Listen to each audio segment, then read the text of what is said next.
You ask Tiger to solve. This deals with linear equations with one unknown. The final result is n equals -5. Let's solve it step by step. Group all n terms on the left side of the equation. Subtract 7n from both sides. Group like terms. Simplify the arithmetic. Group like terms. Simplify the arithmetic.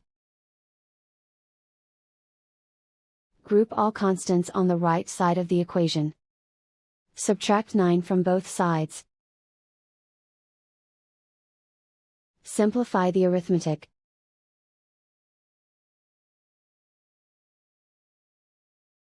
Isolate the n. Divide both sides by 2.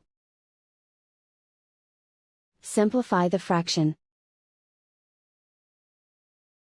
Find the greatest common factor of the numerator and denominator. Factor out and cancel the greatest common factor. And so the final result is n equals -5.